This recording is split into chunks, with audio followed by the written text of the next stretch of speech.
Bonjour, je suis le dodo. Vous me connaissez pas? Oh, je ne crois pas. Je suis l'oiseau dodo, votre nouveau petit héros. Zoro des écolos, je suis presque le plus beau. On a fouillé la fourmilière. Pas de traces d'explosifs. Il bluffait ton écho fanatique. Hey, tu m'écoutes? J'ai entendu. Super. Tu permets que je finisse ma sieste?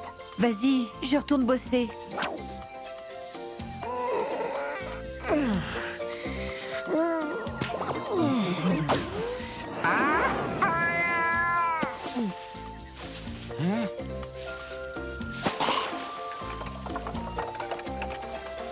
Des heures que je suis là. Et j'ai même pas une allumette. C'est quoi ça? Aïe! Ah! Le diable! Qu'il est bête! Suivez-moi. Où suis-je? Où m'emmenez-vous? Vous n'avez rien à craindre, je vous promets. Un gang animal. C'est la basse-cour des miracles. On est des amis. Nos intentions sont pacifiques. Kidnappé, séquestré. Pas si pacifique, hein? Si nous avons eu recours à ces expédients, c'est que notre avenir n'est pas abri. Et qu'est-ce qu'il dit? On est des espèces en voie d'extinction. Vous voulez rire? Ça vous en bouge un coin-coin, hein? Les gens militent pour sauver les morses ou les koalas.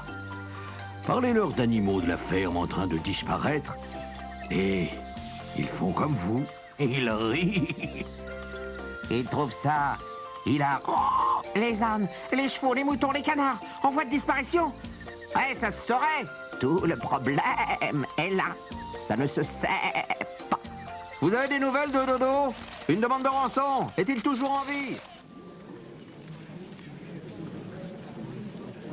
Si on a enlevé Dodo, c'était pour la bonne cause. On le rend en bonne santé, vif et fratille. J'ai été ravi.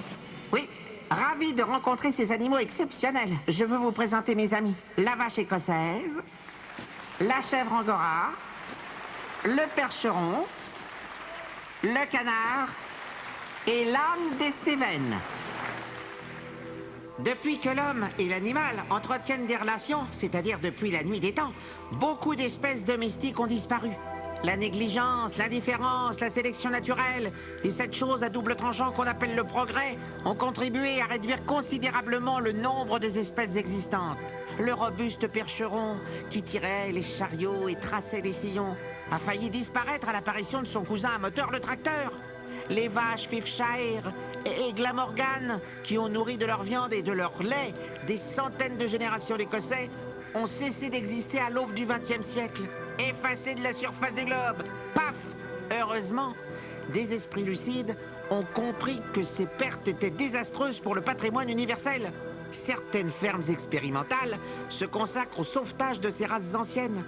Des musées vivants où sont préservés de précieux spécimens, gigantesques bœufs longhorns, bondissants moutons soers escapés de l'âge de pierre, lautan à 6 cornes de l'île de Man, arrivé avec les Vikings, chèvre angora, canard coureur indien, et le placide cochon de l'âge de fer, croisement entre le porc d'élevage et le sanglier, reconstruit par sélection génétique. Ce n'est pas le seul souci esthétique qui guide les champions de la diversité animalière. On a beaucoup à apprendre de ces espèces qui ont traversé les âges pour parvenir jusqu'à nous. Leur résistance aux maladies, leur solidité rustique sont riches d'enseignements pour l'élevage moderne. À l'heure où la science des gènes devient une donnée primordiale de la gestion et du développement harmonieux des cheptels. J'espère que ça aura servi à quelque chose. Ça fait 30 secondes ou 20 heures? C'est déjà ça. Le problème, c'est que les gens sont de plus en plus durs à émouvoir. Ils leur font du pathétique ou de l'exotique.